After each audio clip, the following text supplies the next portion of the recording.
Okay, so ngayon ang gagamitin natin is yung tinatawag na NoteBookLM at paano nga ba talaga siya ginagamit. So basically, pag sinasabi nating NoteBookLM, it's like an AI compiling assistant. So paano ba siya ginagamit? First is you need to log into your Google account in order to access everything else. So try muna natin, try NoteBookLM. Now in here, what you are seeing is meron na po talaga akong mga notebook. Ito lang po yung ifo-focus natin para hindi tayo malito dito. Pipiliin lang natin yung new notebook. So just click on the plus sign. Pag na-click na po natin siya, in here, meron siyang lalabas na panibagong window. Yung panibagong window, it's like, for example, kung meron kang subject na gustong ituro, tapos kukuha ka ng references all over the internet, ito yung gagamitin natin. So for example, if I'm going to teach Microsoft Excel proficiency, so ang gagawin ko is, maghahanap ako sa YouTube ng iba't ibang tutorials about Microsoft Excel. So for example, let's say I am going to type in for beginners. Ganyan. So meron tayong makikita dito na mga legitimate na mga guides on how we are going to use Microsoft Excel for beginners. Now, ang main purpose lang dito guys is we can acquire legitimate sources. So for example, if ito yung pipiliin ko, I'm just going to select this one. In this Excel for beginners So instead of listening to everything, ang gagawin ko na lang is kopyahin ko na lang po yung link. Pagkatapos pag nakopya ko na po yung link, ilalagay ko po dito sa websites na area. So ipipaste ko lang yung link. Actually guys, meron na akong mga nakaprepare na links for you. So dito for example, for designing Excel, meron na akong naka-ready. Ipipaste ko na lang siya. Then this one for beginners. Actually, dalawa yung kinuha kong references for beginners. So regardless kung ilan man yan, okay lang po yan. As long as everything is legitimate and you think it is very much helpful. So meron ditong queries para in case if gagawa ako ng intermediate to advanced, meron na akong nakaprepare. Then ito naman yung tip sa Excel symbols and functions and how you are going to connect different files in Microsoft Excel or different sheets in Microsoft Excel. So, ang gagawin lang natin is pipindutin natin yung insert. So, it will just have to, how do you call this one? Scan that particular content. So, mapapansin natin, since na-scan na siya, let's say, what if meron ka pang other sources? So, for example, kagaya ko, meron dito from Udemy. Yan. So, andito yung kanilang mga course outline. So, ang gagawin mo lang, kokopyahin mo lang po yan. Then, babalik tayo dito sa area na to. Now, I'm going to click on add sources again. So, web lang din. So, I'm just going to click on this one. Yan. Insert. Then, another one is from Coursera. So, I'm going to place it again.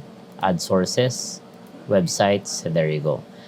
Ngayon, kung meron naman po kayong mga PDF file na gustong idagdag, click mo lang yung upload files. So, I have a couple of files here na meron akong nakaprepare. So, since I am really conducting training for corporate partners, so for example, if I'm going to use this, where was it? This one, Excel. Meron tayo ditong basic to intermediate, PowerPoint nga siya. So, I'm just going to include that one. Yan. So, ito, since meron tayong red sign, ibig sabihin yan, non-scannable po yung overall data niya. So, pwede na natin siyang i-remove yung source na yan. So, ganun lang. Now, once everything is done, sometimes you might wait for a couple of moments for it to be loaded. Kasi specifically for PowerPoint presentations, it will take time for NoteBookLM to read everything else. So, for this one, papalitan lang natin ng name. Let's say, Excel Trainer Guide. Depende sa inyo kung anong gusto nyong ipangalan dyan. So, sa akin yun lang yung ginamit kong pangalan.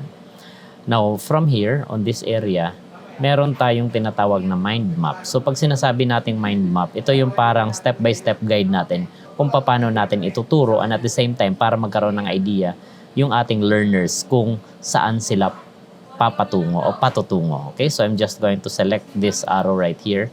Now, sa mind map natin, pwede tayong maglagay ng specifics. For example, the mind map must focus on corporate trainees. For example, kung gagamitin ko siya for company training, ganon. So, the mind map must focus on, let's say, departments such as accounting, finance, ano pa ba? Marketing, HR, production.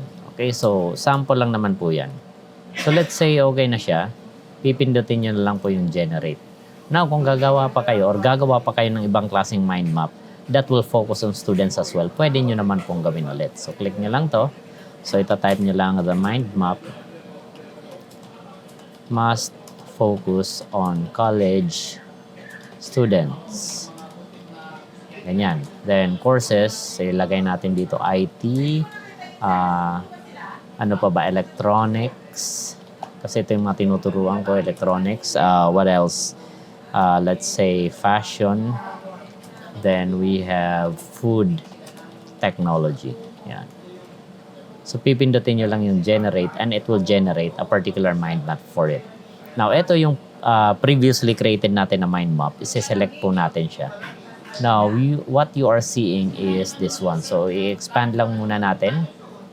Then, ganito po yung magiging itsura niya. Now, with this, magkakaroon na po kayo ng idea on how you are going to teach your students or your trainees kung gagamitin nyo siya. Pwede nyo itong gamitin for course outlines, specifically if you are going to create a course outline for your clients. Okay? So, kung meron kayong business about training or gagamitin nyo lang siya as an educator, pwede nyo po siyang gamitin. Aside from that, pwede rin po kayong gumamit ng slide deck. Same feature lang din po kung paano ginagamit si mind map. So, click nyo lang po yung slide deck. Then, ilalagay nyo dito kung ano yung purpose ng slide deck. So, let's say, for example, a high level, ilalagay natin, training slides for corporate clients.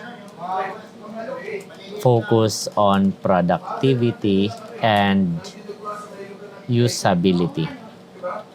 So, simple as that. Iniklian lang natin since para mas mabilis lang natin, magkaroon tayo ng idea lang. Click natin yung generate and it will generate a slide deck for you.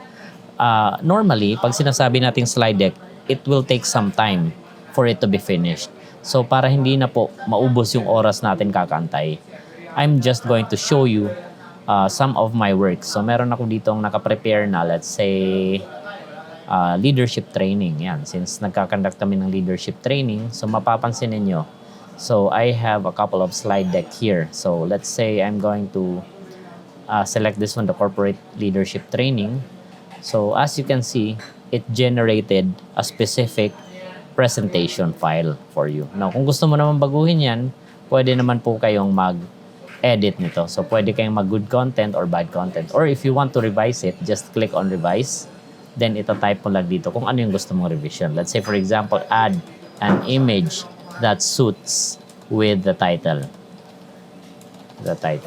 As simple as that, pipindutin lang natin yung generate revise disk. Okay, or desk.